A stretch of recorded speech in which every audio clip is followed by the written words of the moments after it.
guys, welcome back. We're on day 24 of reading the Bible. I hope that, whoever's joining me and watching it and, reading the Bible with me, I hope that, you know, you're getting something out of it like I am. And I hope that you're praying every day and, trying to develop your relationship with God and grow your faith because, it's definitely been helping me a lot, and it's only been a few weeks, so I can't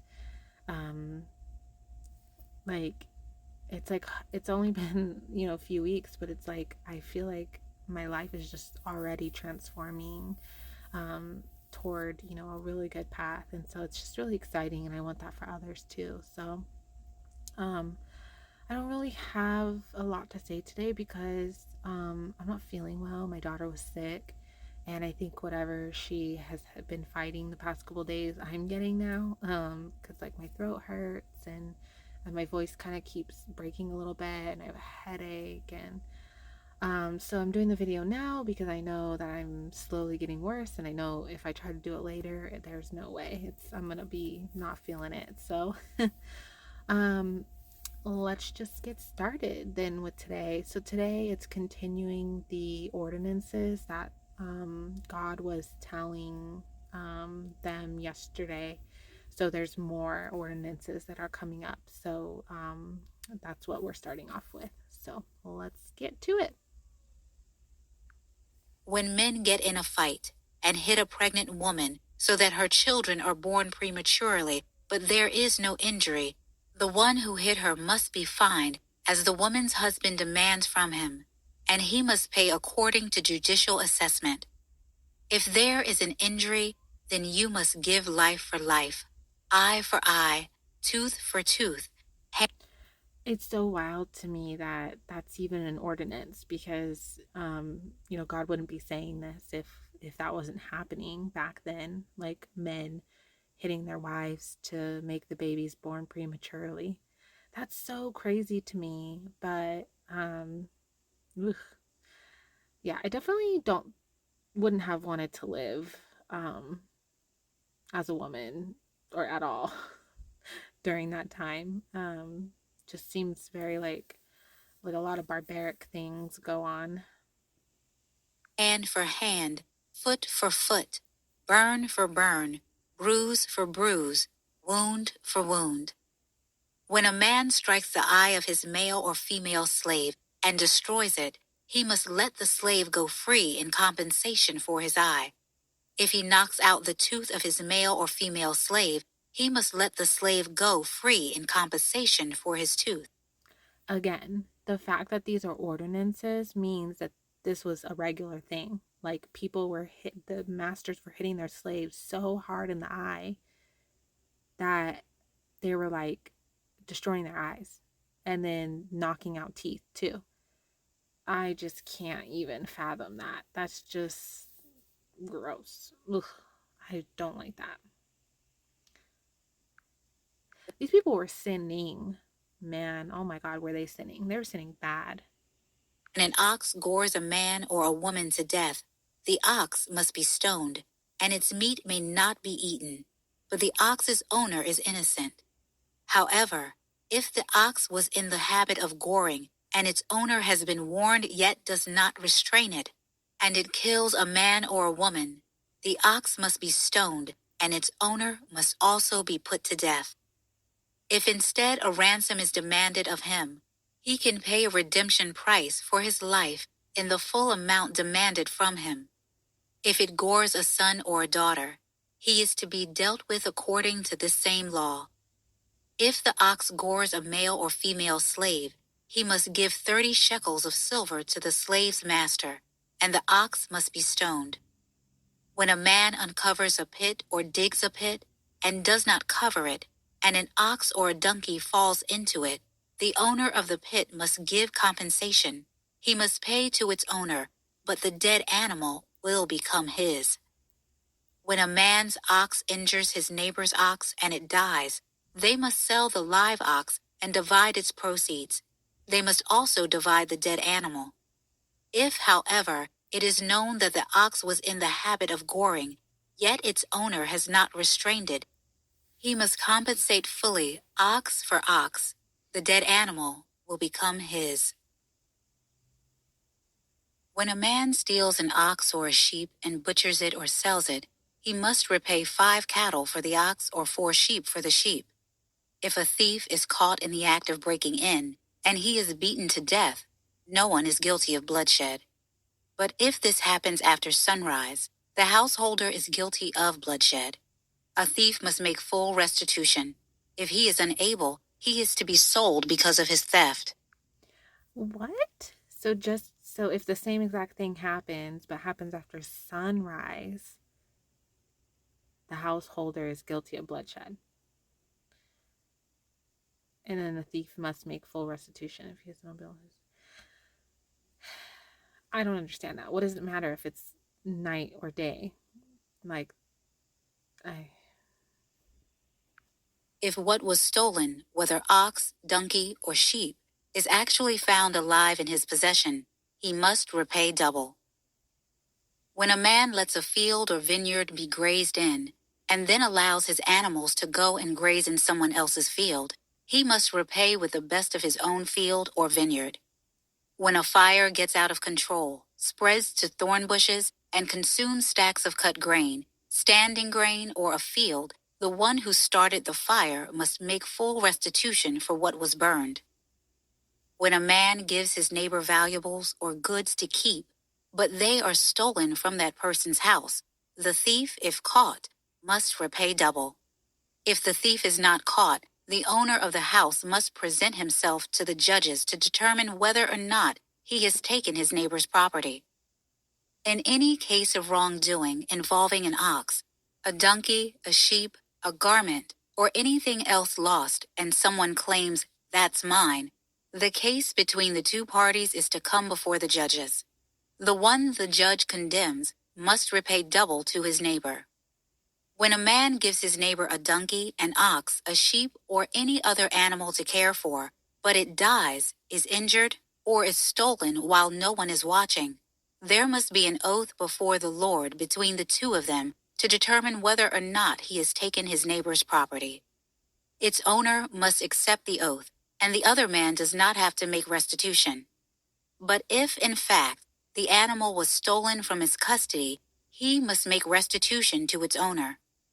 If it was actually torn apart by a wild animal, he is to bring it as evidence. He does not have to make restitution for the torn carcass. When a man borrows an animal from his neighbor, and it is injured or dies while its owner is not there with it, the man must make full restitution. If its owner is there with it, the man does not have to make restitution. If it was rented, the loss is covered by its rental price. If a man seduces a virgin who is not engaged, and he sleeps with her, he must certainly pay the bridal price for her to be his wife. If her father absolutely refuses to give her to him, he must pay an amount in silver equal to the bridal price for virgins. Do not allow a sorceress to live.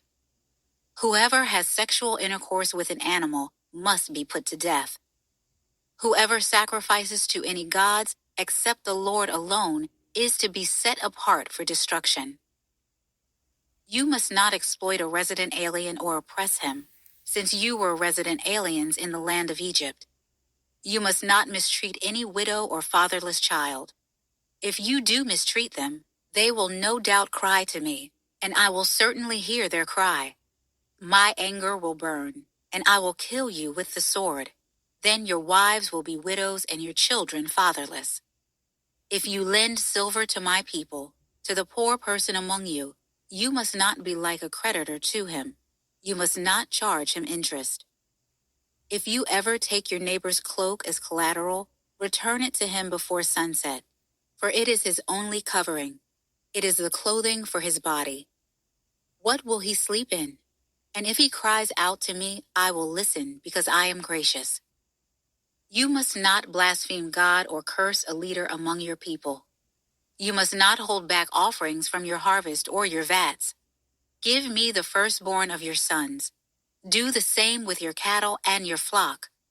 Let them stay with their mothers for 7 days, but on the 8th day, you are to give them to me. Be my holy people. You must not eat the meat of a mauled animal found in the field. Throw it to the dogs. You must not spread a false report. Do not join the wicked to be a malicious witness. You must not follow a crowd in wrongdoing. Do not testify in a lawsuit and go along with a crowd to pervert justice. Do not show favoritism to a poor person in his lawsuit. If you come across your enemy's stray ox or donkey, you must return it to him. If you see the donkey of someone who hates you lying helpless under its load, and you want to refrain from helping it, you must help with it. You must not deny justice to a poor person among you in his lawsuit. Stay far away from a false accusation. Do not kill the innocent and the just, because I will not justify the guilty. You must not take a bribe, for a bribe blinds the clear-sighted and corrupts the words of the righteous. You must not oppress a resident alien. You yourselves know how it feels to be a resident alien, because you were resident aliens in the land of Egypt. Sow your land for 6 years and gather its produce. But during the 7th year, you are to let it rest and leave it uncultivated, so that the poor among your people may eat from it, and the wild animals may consume what they leave. Do the same with your vineyard and your olive grove. Do your work for 6 days, but rest on the 7th day, so that your ox and your donkey may rest, and the son of your female slave, as well as the resident alien, may be refreshed. Pay strict attention to everything I have said to you. You must not invoke the names of other gods. They must not be heard on your lips. Celebrate a festival in my honor 3 times a year. Observe the festival of unleavened bread. As I commanded you, you are not to eat unleavened bread for 7 days at the appointed time in the month of Abib, because you came out of Egypt in that month. No one is to appear before me empty-handed. Also, observe the festival of harvest, with the first fruits of your produce from what you sow in the field, and observe the festival of ingathering at the end of the year, when you gather your produce from the field. 3 times a year, all your males are to appear before the Lord God. You must not offer the blood of my sacrifices with anything leavened. The fat of my festival offering must not remain until morning. Bring the best of the first fruits of your land to the house of the Lord your God. You must not boil a young goat in its mother's milk. I am going to send an angel before you to protect you on the way and bring you to the place I have prepared. Be attentive to him and listen to him. Do not defy him, because he will not forgive your acts of rebellion, for my name is in him. But if you will carefully obey him and do everything I say, then I will be an enemy to your enemies and a foe to your foes. For my angel will go before you and bring you to the land of the Amorites, Hethites, Perizzites, Canaanites, Hivites, and Jebusites, and I will wipe them out. Do not bow in worship to their gods, and do not serve them. Do not imitate their practices. Instead, demolish them and smash their sacred pillars to pieces. Serve the Lord your God, and he will bless your bread and your water. I will remove illnesses from you. No woman will miscarry or be childless in your land. I will give you the full number of your days. I will cause the people ahead of you to feel terror, and will throw into confusion all the nations you come to. I will make all your enemies turn their backs to you and retreat. I will send hornets in front of you, and they will drive the Hivites, Canaanites, and Hethites away from you. I will not drive them out ahead of you in a single year. Otherwise, the land would become desolate, and wild animals would multiply against you. I will drive them out little by little ahead of you, until you have become numerous and take possession of the land. I will set your borders from the Red Sea to the Mediterranean Sea, and from the wilderness to the Euphrates River. For I will place the inhabitants of the land under your control, and you will drive them out ahead of you. You must not make a covenant with them or their gods. They must not remain in your land, or else they will make you sin against me. If you serve their gods, it will be a snare for you." Then he said to Moses, "Go up to the Lord, you and Aaron, Nadab and Abihu, and 70 of Israel's elders, and bow and worship at a distance. Moses alone is to approach the Lord, but the others are not to approach, and the people are not to go up with him." Moses came and told the people all the commands of the Lord and all the ordinances. Then all the people responded with a single voice, "We will do everything that the Lord has commanded." And Moses wrote down all the words of the Lord. He rose early the next morning and set up an altar and 12 pillars for the 12 tribes of Israel at the base of the mountain. Then he sent out young Israelite men, and they offered burnt offerings and sacrificed bulls as fellowship offerings to the Lord. Moses took half the blood and set it in basins. The other half of the blood he splattered on the altar. He then took the covenant scroll and read it aloud to the people. They responded, "We will do and obey all that the Lord has commanded." Moses took the blood, splattered it on the people, and said, "This is the blood of the covenant that the Lord has made with you concerning all these words."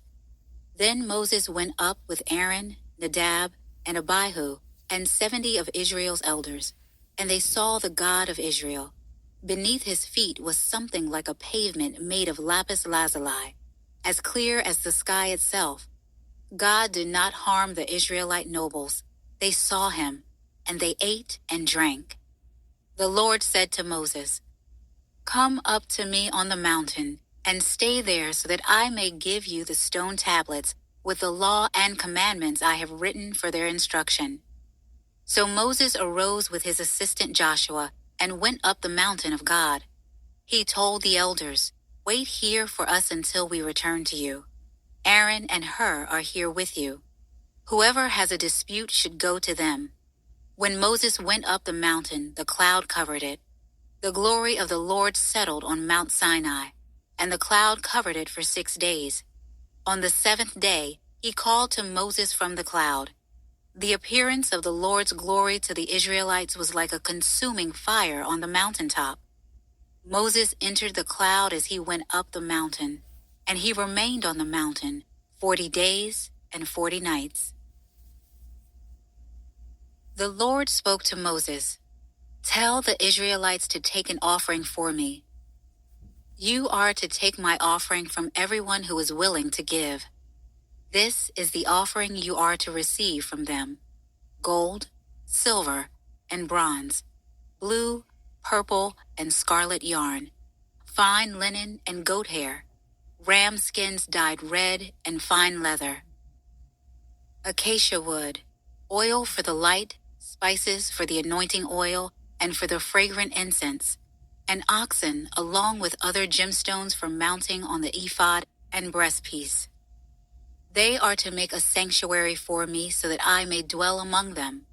You must make it according to all that I show you, the pattern of the tabernacle as well as the pattern of all its furnishings." What the heck is a tabernacle? I don't know how people read the Bible, and the other versions where it's like, you know,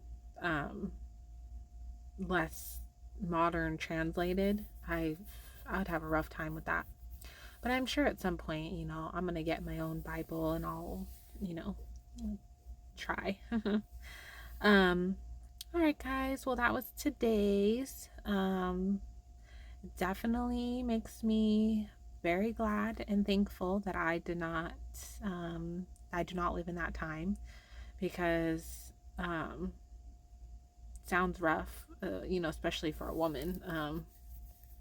Just, yeah, no thank you at all. I'm more than happy to live in this time, even though, things are rough right now, agreed. But I, prefer this over then. So, okay, guys. Well, I'm going to talk to you guys tomorrow. I'm just not feeling well, and I just don't really, I kind of want to just lay down. So, talk to you guys tomorrow.